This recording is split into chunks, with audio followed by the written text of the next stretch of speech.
Ika-4 na kabanata. Ang pagtukso kay Jesus. Umalis si Jesus sa Jordan na puspos ng banal na espiritu, at dinala siya ng espiritu sa ilang. Doon ay tinukso siya ng diablo sa loob ng 40 araw. Hindi siya kumain sa buong panahong iyon, kaya gutom na gutom siya. Sinabi sa kaniya ng diablo, "Kung ikaw nga ang anak ng Diyos, gawin mong tinapay ang batong ito." Pero sinagot siya ni Jesus, "Sinasabi sa kasulatan, hindi lang sa pagkain nabubuhay ang tao." Dinala siya ng diablo sa isang napakataas na lugar, at sa isang iglap ay ipinakita sa kanya ang lahat ng kaharian ng mundo. At sinabi ng diablo kay Jesus, "Ibibigay ko sa iyo ang lahat ng kapangyarihan at karangyaan ng mga kahariang ito, dahil ipinagkatiwala sa akin ng mga iyan, at maibibigay ko sa kanino mang gusto ko. Kaya kung sasambahin mo ako, mapapasa iyo ang lahat ng iyan." Pero sumagot si Jesus, "Sinasabi sa kasulatan, sambahin mo ang Panginoon mong Diyos, at siya lang ang dapat mong paglingkuran." Pagkatapos, dinala siya ng diablo sa Jerusalem, sa pinakamataas na bahagi ng templo, at sinabi sa kanya, "Kung ikaw nga ang anak ng Diyos, magpatihulog ka. Sapagkat sinasabi sa kasulatan, uutusan ng Diyos ang kaniyang mga anghel na ingatan ka. Aalalayan kanila upang hindi tumama ang mga paa mo sa bato." Pero sumagot si Jesus, "Sinasabi sa kasulatan, huwag mong subukin ng Panginoon mong Diyos." Matapos siyang tuksuhin ng diablo sa lahat ng paraan, iniwan siya nito at naghintay ng ibang pagkakataon. Sinimulan ni Jesus ang kanyang gawain. Bumalik si Jesus sa Galilea na taglay ang kapangyarihan ng banal na espiritu. Kumalat sa lahat ng lugar doon ang balita tungkol sa kanya. Nagturo siya sa mga sambahan ng mga Hudyo at pinuri siya ng lahat. Hindi tinanggap si Jesus sa Nazaret. Umuwi si Jesus sa Nazaret, sa bayang kinalakihan niya, at katulad ng nakaugalian niya, pumunta siya sa sambahan ng mga Hudyo sa araw ng pamamahinga. Tumayo siya upang bumasa ng kasulatan. Ibinigay sa kanya ang aklat ni Propeta Isaias. Binuksan niya ito at pagkakita sa bahagi ng kasulatan na kanyang hinahanap, binasa niya ito na nagsasabing, "Suma sa akin ang Espiritu ng Panginoon, dahil pinili niya ako upang ipangaral sa mga dukha ang magandang balita. Sinugo niya ako upang ipahayag sa mga bihag na malaya na sila, at sa mga bulag na makakakita na sila. Sinugo rin niya ako upang palayain ang mga inaapi, at ipahayag na dumating na ang panahon ng pagliligtas ng Panginoon." Pagkatapos, ibinilot ni Jesus ang kasulatan, at isinauli sa tagapag-ingat nito. Umupo siya para magsimulang mangaral. Nakatingin sa kanya ang lahat ng naroon. Sinabi ni Jesus sa kanila, "Ang bahaging ito ng kasulatan ay natupad na sa araw na ito, habang nakikinig kayo."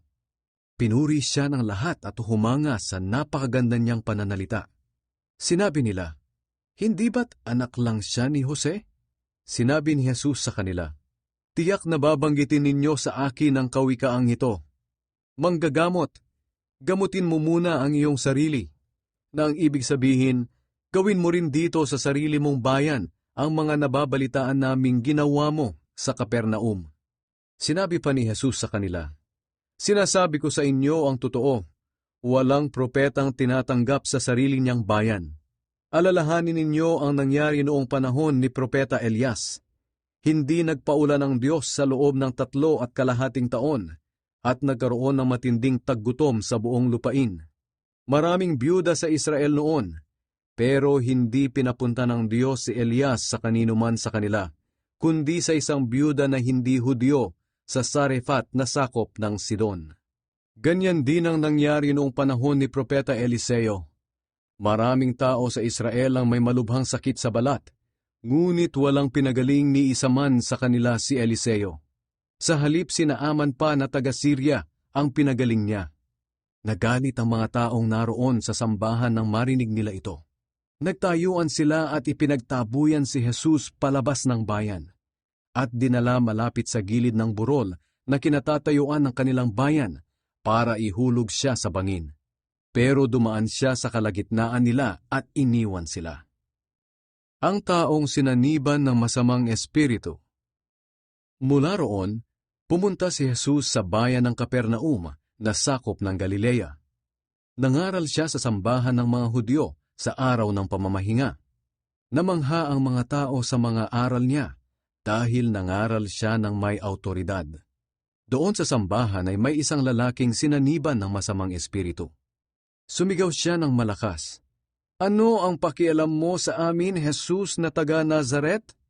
Naparito ka ba para puksain kami? Kilala kita. Ikaw ang banal na sugo ng Diyos." Pero sinaway ni Jesus ang masamang espiritu. "Tumahimik ka at lumabas sa kanya." At sa harapan ng lahat, itinumba ng masamang espiritu ang lalaki at saka iniwan ng hindi man lang sinaktan. Namangha ang mga tao at sinabi nila sa isa't isa, "Anong uri ang ipinangangaral niyang ito? May kapangyarihan at kakayahan siyang magpalayas ng masasamang espiritu at sumusunod sila." Kaya kumalat ang balita tungkol kay Jesus sa buong lupaing iyon. Maraming pinagaling si Jesus. Umalis si Jesus sa sambahan ng mga Hudyo at pumunta sa bahay ni Simon. Mataas noon ang lagnat ng biyanang babae ni Simon. Kaya nakiusap sila kay Jesus na pagalingin ito. Nilapitan ni Jesus ang may sakit at iniutos na maalis ang lagnat at nawala ito. Noon din ay bumangon ang babae at pinagsilbihan sina Jesus. Nang palubog na ang araw, dinala ng mga tao kay Jesus ang lahat ng may sakit. Sari-sari ang mga sakit nila. Ipinatong ni Jesus ang mga kamay niya sa bawat isa sa kanila at gumaling silang lahat. Pinalabas din niya ang masasamang espiritu mula sa maraming tao. Habang lumalabas ang masasamang espiritu, sumisigaw sila kay Jesus, "Ikaw ang anak ng Diyos!" Pero sinaway sila ni Jesus at pinatahimik dahil alam nilang siya ang Kristo. Kinaumagahan, maagang umalis ng bayan si Jesus at pumunta sa isang ilang na lugar. Hinanap siya ng mga tao. At nang makita siya ay pinakiusapang huwag munang umalis sa bayan nila.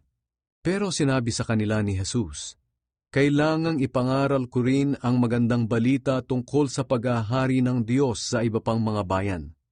Dahil ito ang dahilan kung bakit ako isinugo." Kaya nagpatuloy siya sa pangangaral sa mga sambahan ng mga Hudyo sa Judea.